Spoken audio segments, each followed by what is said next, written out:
আসসালামু আলাইকুম রহমতুল্লাহি ওয়া বারাকাতুহু। সম্মানিত প্রিয় মুসলিম ভাই ও বোনেরা, আজকে আপনাদের মাঝে আলোচনা করব পাঁচ ওয়াক্ত নামাজের সময়সূচি, তাহাজ্জুদ, সেহরি শেষ সময়, ইশরাক, চাষের নামাজের সময়সূচি, ইফতারের শেষ সময়, নামাজের নিষিদ্ধ অক্তসমূহ, সূর্যোদয় সূর্যাস্তের সময়সূচি, প্রত্যেকটা জেলা বিভাগগুলোর নামাজের সময়সূচি। তো আজকে শনিবার 18 এপ্রিল 2026, ইংরেজি 5 বৈশাখ 1432 বাংলা, 29 শাওয়াল 1447 হিজরি, ঢাকা এবং পার্শ্ববর্তী এলাকার নামাজের সময়সূচিগুলো তুলে ধরব। তারপরে অন্যান্য জেলা বিভাগগুলোর নামাজের সময়সূচিগুলো তুলে ধরবো। তো যেখানে ভিডিও দেখছেন অবশ্যই কমেন্টের মাধ্যমে জানাবেন। আজকে ঢাকা এবং পার্শ্ববর্তী এলাকার ফজরের নামাজ রক্ত শুরু হবে 4:18, শেষ হবে 5:34। আসরের নামাজ রক্ত শুরু হবে জোহরের নামাজ রক্ত শুরু হবে 12:02, শেষ হবে 4:29।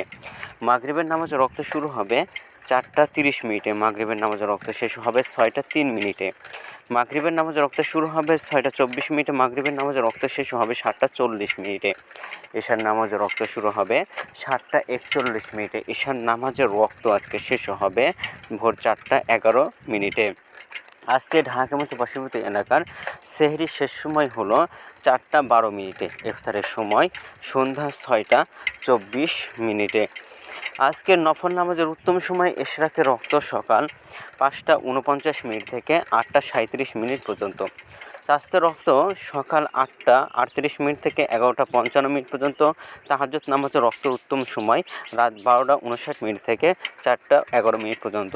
নামাজের নিষিদ্ধ অক্ত হলো 3টা সময়, সকালে 5:35 থেকে 5:48 পর্যন্ত, দুপুরে 11:56 থেকে 12:01 পর্যন্ত এবং সন্ধ্যায় 6:04 থেকে 6:20 পর্যন্ত। এই ছিল ঢাকা এবং পার্শ্ববর্তী এলাকার নামাজের সময়সূচি। এখন আলোচনা করব বিভাগীয় শহরের জন্য উল্লিখিত সময়ের সঙ্গে কিছু বিভাগের সময় আপনারা যোগ বিয়োগ করবেন। তাহলে এই অর্থাৎ বিয়োগ করবেন চট্টগ্রাম 5 মিনিট এবং সিলেটে 6 মিনিট কম করবেন।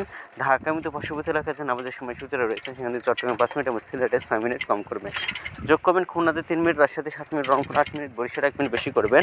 ঢাকা এবং পার্শ্ববর্তী এলাকার যে নামাজের সময়সূচিরা রয়েছে সেখান থেকে কয়েকটি বিভাগে বেশি করবেন। আজকের ভিডিওটি বলতে ছিল আর এই সূত্র করে নিয়েছি ইসলামিক ফাউন্ডেশন থেকে। ভিডিওটি ভালো লাগলে অবশ্যই চ্যানেলটি সাবস্ক্রাইব করে পাশে থাকবেন। ধন্যবাদ সকলকে। আসসালামু আলাইকুম রহমতুল্লাহি ওয়া বারাকাতুহু।